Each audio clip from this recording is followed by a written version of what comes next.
दोस्तों नमस्कार। देखिए, पिछली वीडियो में हम लोग आदि मानव का भारत में आगमन कैसे हुआ और किस तरह से भारत में आदि मानव आए और कैसे कैसे भारत में चारों तरफ फैले, इसके बारे में हम लोग पिछली वीडियो में ये सारी चीज़ें कंप्लीट कर चुके हैं। उसको आप लोग हमारे इस चैनल पे जा कर के अच्छे से देख लिया करिएगा, ठीक है। अब इस वीडियो में हम लोग बताएंगे कि कैसे पाषाण काल में आदि मानव जो है किन किन गतिविधियों को होते हुए आगे बढ़ा और किस तरह की गतिविधियां वो कर रहा था। यही जो है इस वीडियो में हम लोग देखेंगे। तो देखिए, इस वीडियो से हम लोगों को पाषाण काल से जितने भी क्वेश्चंस आते हैं ये सारे क्वेश्चन हम लोगों के क्लियर हो जाएंगे। तो सबसे पहले हम क्या करते हैं कि पाषाण काल के बारे में जानने का प्रयास करते हैं कि पाषाण काल कहते किसे हैं और पाषाण काल का कालक्रम क्या है।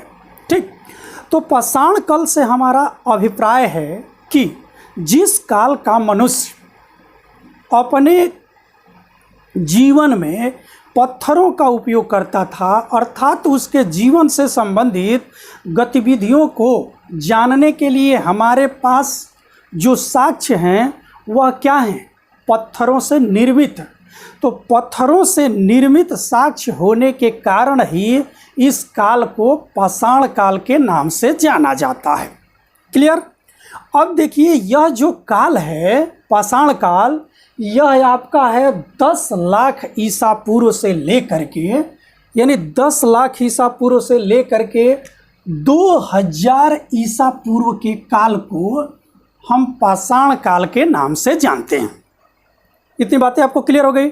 ठीक, अब देखिए, हम इस काल को अध्ययन की दृष्टि से 3 भागों में बांटते हैं। 3 भागों में बांटते हैं। 3 भागों में बांटने का तात्पर्य यह है कि इस काल का मनुष्य जो है किस प्रकार से अपनी गतिविधियां आगे बढ़ाता है और किस प्रकार से समय के अनुसार उसमें परिवर्तन आता है। अब परिवर्तन कैसे आता है? उसके रहन सहन में परिवर्तन आता है, औजारों के प्रयोग में परिवर्तन आता है। तो इन्हीं परिवर्तनों के आधार पर इस काल को 3 भागों में बांटा गया है। पहले काल को हम कहते हैं पूरा पाषाण काल, दूसरे काल को हम कहते हैं मध्य पाषाण काल और तीसरे काल को कहते हैं हम नव पाषाण काल। ठीक, अब देखिए, जो पूरा पाषाण काल है ये 10,000 ईसा पूर्व से लेकर 10 लाख ईसा पूर्व से लेकर 10,000 ईसा पूर्व के काल को हम लोग पूरा पाषाण काल के नाम से जानते हैं। ठीक, यही काल जो है सबसे लंबा काल है। सबसे लंबे समय तक मानव इसी काल में रहा है। तो 10 लाख से लेकर के 10,000 ईसा पूर्व तक इस काल में मानव रहता है।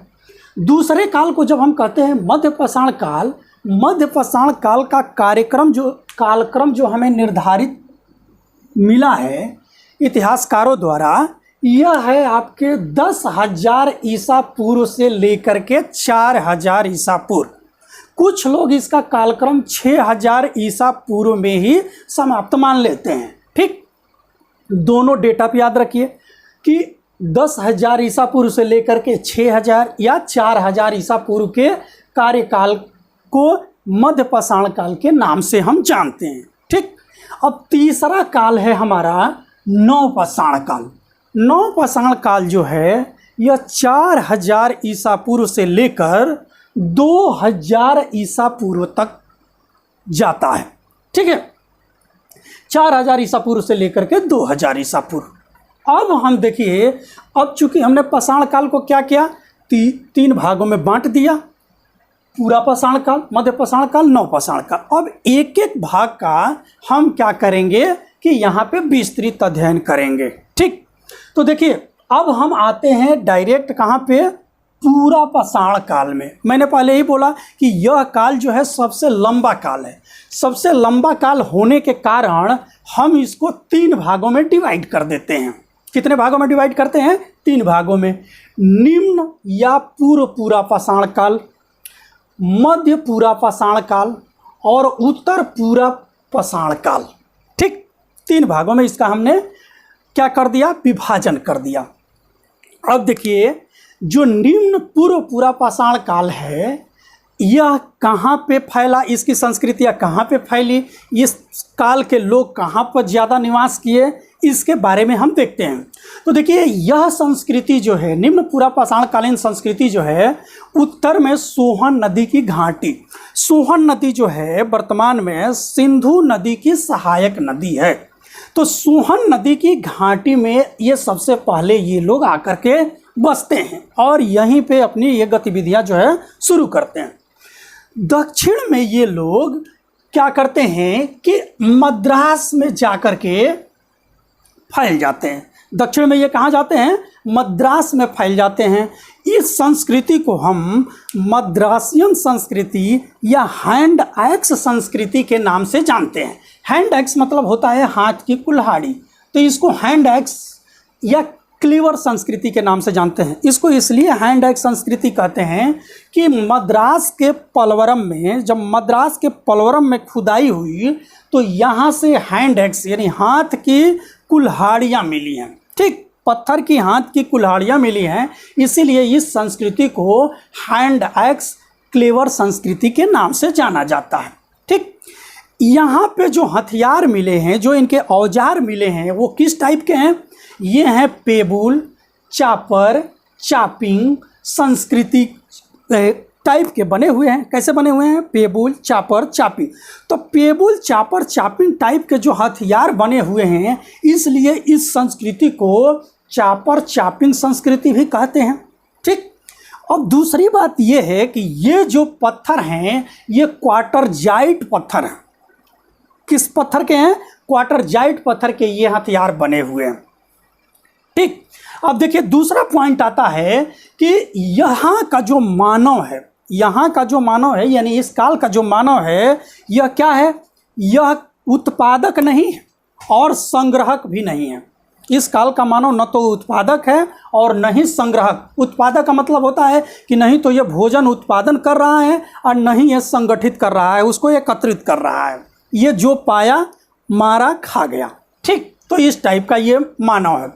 गुफाओं में रहना, पत्थर के हथियारों का उपयोग करना, यह क्या करता है इस काल का मानव, गुफाओं में रहता है और पत्थर के हथियारों का प्रयोग करता है। गुफाओं में भी यह बाद के समयों में रहना शुरू करता है। और चूंकि यह काल जो है हिम काल है, हिम काल से हमारा तात्पर्य ये है कि देखिए इस काल में पृथ्वी जो है, पृथ्वी सबसे पहले हम लोग चर्चा किए थे कि पृथ्वी क्या है, पहले यहाँ की गोला, फिर बाद में वर्षों तक उस पे क्या हुआ कि मौसमी परिघटनाएं हुई और बर्फ जमा। तो बर्फ जमा और धीरे धीरे धीरे धीरे बर्फ वर्षों करोड़ों वर्षों के बाद यह क्या होता है कि पिघलना शुरू होता है। तो इस काल में क्या है कि बर्फ ही बर्फ चारों तरफ जमा हुआ है और इस काल का यही मानव है। तो बर्फ के समय होता क्या है कि बर्फ में रहने वाले बड़े बड़े जानवर मिलते हैं, छोटे छोटे जानवरों का यहाँ पे अभाव है। तो बड़े बड़े जानवरों को इसको शिकार करना पड़ता है। बड़े बड़े जानवरों को शिकार करने के लिए इसके हथियार भी क्या हैं, बेडौल हैं, भौदे हैं। चूँकि इसके पास उतना नॉलेज भी नहीं है इसलिए यह भौदे और बेडौल हथियारों का ही प्रयोग करता है। क्लियर। नेक्स्ट है कि हथियारों में प्रमुख हाथ की कुल्हाड़ियाँ और खंडक उपकरण है। जो ये हथियार प्रयोग करते थे इसमें आपके क्या हैं, इसमें कह रहा है कि ये हाथ की कुल्हाड़ियाँ हैं और खंडक उपकरणों का ये प्रयोग कर रहा है। क्लियर। दूसरा पॉइंट्स इसमें आता है कि इसके जो स्थल हमें प्राप्त हुए हैं, जो निम्न पूरा पाषाण काल के स्थल प्राप्त हुए हैं, ये कहाँ से प्राप्त हुए हैं, यह मध्य प्रदेश के भीमबेटका, मध्य प्रदेश के भीमबेटका की गुफाओं में इनके साक्ष्य हमें प्राप्त होते हैं। और ये भीमबेटका जो है मध्य प्रदेश के रायसेन जनपद में है। दूसरा पॉइंट है कि यह उत्तर प्रदेश के लखनिया दरी यानी मिर्ज़ापुर के आस पास यह है प्लेस। उत्तर प्रदेश के लखनिया दरी में भी इस काल के साक्ष्य हमें प्राप्त हुए हैं। ठीक, तो देखिए ये चीज़ें आपको क्लियर हो गई। अब ये क्वेश्चन जो पूछता है कि भीमबेटका कहाँ पे है, मध्य प्रदेश में, लखनिया दरी कहाँ पे है, यह है आपके उत्तर प्रदेश में। तो ये इस संस्कृति को किस संस्कृति के नाम से जाना जाता है? तो हैंडेक संस्कृति के नाम से जाना जाता है, मद्रासियन संस्कृति के नाम से जाना जाता है। ठीक, तो इस प्रकार से आपका यह निम्न पूरा पाषाण काल क्या हुआ? क्लियर हुआ। ठीक, अब हम आते हैं आपके मध्य पूरा पाषाण काल पर। तो देखिए मध्य पूरा पाषाण काल में अब क्या है कि इसके रहन सहन में थोड़ा सा परिवर्तन हो गया। अब यहाँ पे क्या है कि बेडौल और भौंदे हथियारों का प्रयोग कर रहा है, चापर चापिंग हथियारों का प्रयोग कर रहा है। लेकिन जब यहाँ पर ये आता है तो यहाँ पे फलक हथियारों का प्रयोग करना ये शुरू कर देता है। अब यहाँ पे इसमें परिवर्तन आ गया। परिवर्तन आने का मतलब कह रहा है कि ये फलक हथियारों का प्रयोग करना शुरू कर देता है। फलक हथियारों का मतलब ये होता है कि वह हथियार, एक आप हथियार ये देखे होंगे कि जैसे इतना बड़ा कोई पत्थर का टुकड़ा हो और इसके साइड से क्या किया गया हो कि काट करके या घिस करके चिकना बना दिया गया हो, तो उसी को हम क्या कहते हैं? फलक नुमा हथियार। चूँकि ये फलक नुमा हथियारों का प्रयोग कर रहा है, इसलिए इस संस्कृति को हम फलक संस्कृति के भी नाम से जानते हैं। अब चलिए इसके बारे में हम देखते हैं। कह रहा है कि इस काल के अवशेष प्रायद्वीपीय क्षेत्र में ज़्यादा मिले हैं। प्रायद्वीपीय क्षेत्र का मतलब आप जानते हैं कि विंध्य पर्वतमाला से नीचे ले करके आप ये महाराष्ट्र, कर्नाटक, आंध्र प्रदेश वाला जो ये पठारी पहाड़ी बेल्ट है, इसी प्रदेश को हम प्रायद्वीपीय प्रदेश के नाम से जानते हैं। तो कह रहा है कि इस काल के मानव काल से सबसे ज़्यादा इन्हीं क्षेत्रों में पाया गया है। ठीक, प्रमुख स्थल है बेलन नदी की घाटी। बेलन नदी कहाँ पे है? बेलन नदी आपके उत्तर प्रदेश में इलाहाबाद और मिर्ज़ापुर के जो एरिया है, यहीं पे ये बहती थी। कौन? बेलन नदी घाटी। इन्हीं घाटियों में इसके अवशेष पाए गए। उड़ीसा में भी इसके अवशेष पाए गए हैं। उड़ीसा, आंध्र प्रदेश, कर्नाटक का कृष्णा नदी घाटी का जो क्षेत्र है, इसमें ये पाए गए हैं। बेतवा नदी घाटी और सोन नदी घाटी, ये दोनों जो हैं आपके मध्य प्रदेश में हैं। महाराष्ट्र में निवासा, महाराष्ट्र में ये स्थान है निवासा, यहाँ पर भी मध्य पाषाण कालीन काल के मनुष्यों का क्या मिला है? साक्ष्य मिला है। राजस्थान में और गुजरात में, राजस्थान और गुजरात में भी इसके अवशेष पाए गए हैं। क्लियर हुआ यहाँ तक? मैंने पहले ही बोला कि चूंकि ये फलक नुमा हथियारों का प्रयोग करते थे, इसलिए इस संस्कृति को हम फलक संस्कृति के नाम से जाने जाते हैं। फलकों में जो इनके हथियार हैं वह क्या हैं? बेधनी, खुरचनी, बेधनिया आदि बनाए गए हैं। अब देखिए वहाँ पे चापर चापिंग पेबुल आया और यहाँ पे क्या आया? बेधनी, खुरचनी। तो आपसे क्वेश्चन पूछा जाएगा कि बेधनी और खुरचनी किस संस्कृति के हैं? तो यह है आपके मध्य पूरा पाषाण काल के। क्लियर? नेक्स्ट है कि यहाँ पे जो है क्वार्टर जाइट के अतिरिक्त जैस्पर और चर्ट पत्थरों का प्रयोग कर रहा है। यहाँ पे ये कर रहा है क्वार्टर जाइट पत्थर का लेकिन चूंकि यहाँ पे परिवर्तन हो रहा है तो यहाँ पे क्वार्टर जाइट के साथ साथ क्या करने लगा है? चर्ट पत्थरों का भी प्रयोग करना शुरू कर दिया। जैस्पर और चर्ट पत्थरों का प्रयोग शुरू कर देता है। क्लियर?